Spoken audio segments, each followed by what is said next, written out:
दोस्तों इंडिया में अधिकतर लोगों की सोच ये होती है कि वो अपनी रिटायरमेंट एज तक यानी कि 60 साल तक काम करेंगे, उसके बाद रिटायरमेंट लेके मस्त अपनी लाइफ को एंजॉय करेंगे। लेकिन मुझे ये बात बिल्कुल भी सेंसिबल नहीं लगती। आप अगर आज कोई काम कर रहे हो तो आप यही एम रखेंगे कि मैं जल्दी अमीर हो जाऊं। अगर ऐसे ही पूरा दिन काम करता रहूंगा तो मैं अपनी लाइफ को एंजॉय नहीं कर पाऊंगा और मेरी लाइफ का अधिकतर टाइम सिर्फ ऑफिस में या जॉब करने में निकल जाएगा। अधिकतर आप में से ऐसे लोग होंगे जो सुबह के बाद सीधा रात देखते होंगे। उन्हें पता भी नहीं चलता होगा कि पूरा दिन कहाँ चला गया उनके ऑफिस के चक्कर में। तो दोस्तों यहीं पर कॉन्सेप्ट आता है 4 आवर वर्क वीक का। इसमें यह कहा गया है कि अगर आप पूरा दिन कोई एक काम करते हैं तो उसमें से आप आधे से ज्यादा टाइम सिर्फ वेस्ट कर देते हैं। इस किताब में ऐसा क्यों कहा गया है ये मैं आपको आगे समझाऊंगा। देखो जो इसके ऑथर हैं टिम, वो कहते हैं कि आपको इफेक्टिव होना चाहिए ना कि एफिशिएंट। बहुत से लोग किसी की प्रोडक्टिविटी को वो कितना काम करता है इससे मेजर करते हैं, जो कि गलत है क्योंकि हम लोग अपना बहुत सारा टाइम काम के दौरान वेस्ट कर देते हैं। इसके ऑथर कहते हैं कि आपको अपनी लाइफ में 80-20 रूल को अपनाना चाहिए। आप में से बहुत सारे लोग 80-20 रूल के बारे में जानते होंगे। इसके कुछ एग्जाम्पल ऐसे हैं कि जैसे दुनिया का 80% पैसा सिर्फ 20% लोगों के पास है।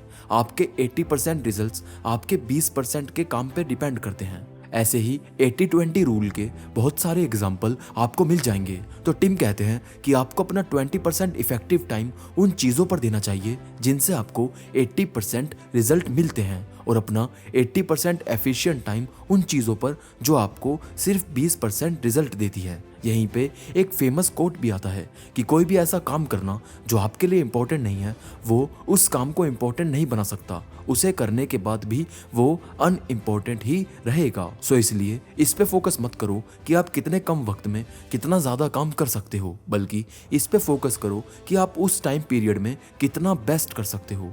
आपको सिर्फ उन चीज़ों पर फोकस करना चाहिए जो आपको बिगेस्ट प्रोग्रेस की तरफ लेकर जाएगी, बजाय हर चीज़ पर फोकस करने के। दूसरी बात है कि अपने बिजनेस को ग्रो करने के लिए ज़्यादा कस्टमर्स के पीछे ना भागे। ये आपको ज़्यादा अमीर नहीं बना सकता। अपनी सर्विस और अपने प्रोडक्ट को इतना प्रीमियम रखें और इतना ही प्रीमियम चार्ज करें, इससे आपके पास क्लाइंट कम होंगे लेकिन आपकी लाइफ ईजियर हो जाएगी।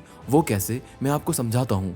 देखो ये जो तरीका है ये दुनिया की सबसे आइकॉनिक कंपनी एप्पल भी यूज करती है। अब अगर मैं आपसे पूछूं कि आप अपने प्रोडक्ट और सर्विस के लिए किस तरह के कस्टमर चाहते हैं, हाई क्वालिटी या चीपर वन, तो ऑब्वियसली आप कहेंगे हाई क्वालिटी। अब इमेजिन करो कि आप कोई ड्रिंक बेचना चाहते हैं जो आपने बनाई है, जिसमें आप $4000 पर मंथ कमाना चाहते हैं। तो आप अगर $10 पर बोतल भी बेचेंगे तो आपको 400 बोतल बेचनी पड़ेगी। लेकिन अगर वहीं आप $40 की एक बोतल बेचेंगे तो आपको सिर्फ 100 बोतल बेचनी पड़ेगी। अब ये सीख लो कि किसी भी चीज़ को बेचना सिर्फ तब तक मुश्किल होता है जब तक लोग आपको उसके लिए पैसा देने को तैयार नहीं है। जैसे ही लोग आपके प्रोडक्ट के लिए आपको पैसा देने को तैयार हो जाएंगे, आपका बिजनेस आसान हो जाएगा। एप्पल भी इसी तरह अपने कस्टमर को चलाता है। ऐसा नहीं है कि उनके प्रोडक्ट खराब नहीं होते, लेकिन उनकी गुडविल ऐसी है कि उनकी इमेज को, उनके ब्रांड को कोई ठेस नहीं पहुंचती। तो इसलिए आप हमेशा काम वही करें जिसमें आप अपना बेस्ट दे सके, ताकि आपको मेहनत कम करनी हो और सक्सेस ज़्यादा मिल सके।